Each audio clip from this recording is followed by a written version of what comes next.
I'm Barbara Shailor, and I am, or have been, the director of the Beinecke Rare Book and Manuscript Library at Yale. And actually, my commitment to the Beinecke is 50 years long. So I started as an intern in the summer of 1970. Now, somewhere along the line, and I can't say exactly when, I discovered that Rare Book School was offering a class with the great paleographer Albinia Delamere. And Tilly, as she was known to her friends and colleagues, was coming to Columbia. This is when the Rare Book School was at Columbia. And I decided that I really needed to take this class because I was working on a whole series of manuscripts at Yale that really were her area of expertise. And so I signed up. And that was my very first experience with Rare Book School. And it was an incredible class, absolutely incredible. Now, Tilly was not known for her organizational skills. She was a little scattered at times, but she knew everything. And so what for me personally developed was that I was able to make identifications for the Yale manuscripts of scribes and decorators based on her class. And that convinced me that Rare Book School was something that I really wanted to follow. Not long after that, I was asked whether or not I would do an introductory course on manuscript studies.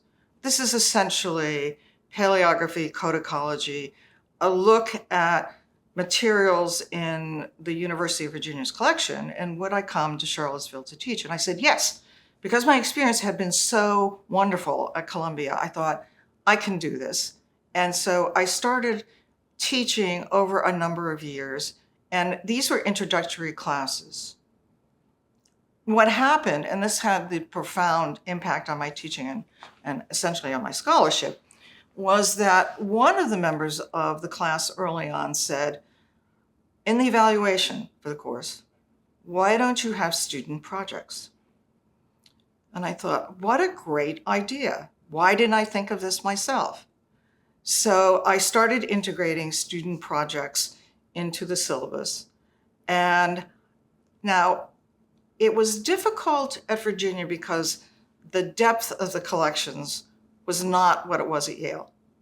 But it was still possible. And the students began to have a different experience in my classroom. And that was really important because they now had something that they could dig their teeth into. It wasn't just me talking at them or with them. It was more that they could dedicate time during the course of the week to a single object and developing ways of looking at that object.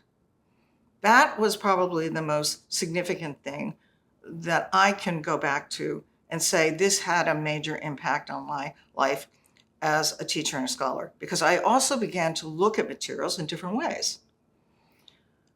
So let's fast forward then. But the big difference was that when Michael Suarez came on board and RBS began to have satellite operations around the country, he asked me if I would be willing to do potentially a class in New Haven.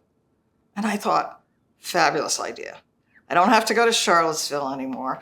I can use the wonderful collections in the Beinecke Library. And that's exactly what I did.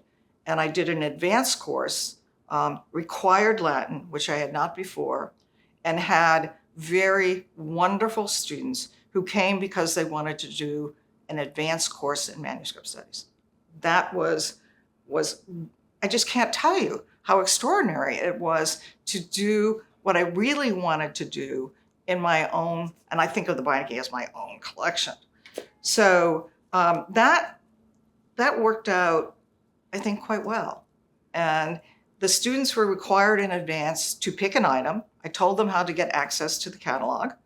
And I said, pick your project, and it has to be approved, which was a dialogue then. So even before the class began, we were in dialogue about what they wanted to accomplish, how they were going to accomplish it, and how the class was going to help them. Plus, it enabled me to design the course around the interests of the students who were going to be in the class.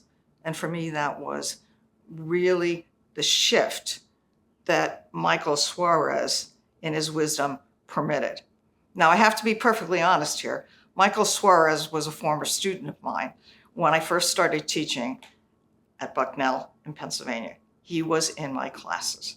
So I've known Michael now for decades, and it really gives me great pleasure to see what he has been able to accomplish at RBS, and the fact that RBS is now perceived as a national treasure for learning about the object, the artifact.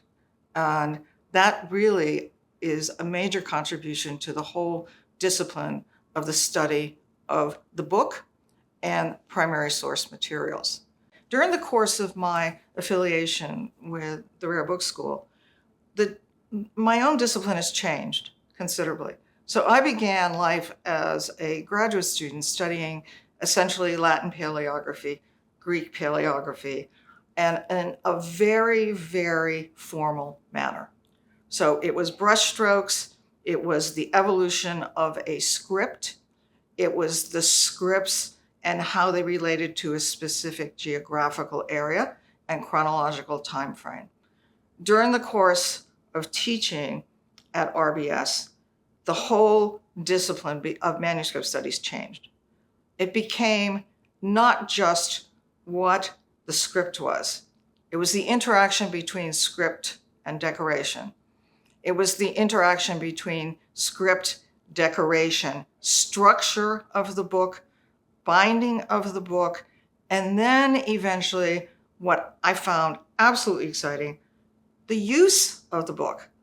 So if you would have one manuscript of a text and it was this size, what did that tell you about the usage? If you had another version of the manuscript and it was this size, what did that tell you? So as the discipline was changing, I was able to start changing my teaching and my own scholarship, and they fed into one another. And that, with the exception of my time teaching at Yale in the last few years, RBS was really the transformation of my teaching and my scholarship. The students are wonderful, and the way in which they were wonderful at RBS is that they were quite different. They were quite different from, for example, my Yale students. They had a very diverse array of interests, backgrounds, what they wanted to accomplish. So there were more professional librarians and curators. There were some senior scholars who wanted to retool. It was not your average, simply the graduate student. And I found that refreshing. And it made for great classroom interaction, and it made for great projects because they were choosing things that were really varied and different, and they knew that they only had 1 week to get into the topic, and they did it. I'm very, very grateful to RBS for their support of me, for the support of the students, for the support of the discipline, and for moving with the times. So as the disciplinary part of manuscript studies began to shift and began to be enlarged more into cultural studies, and how did the book, the artifact, the document play into that, RBS was right there in supporting that transformation.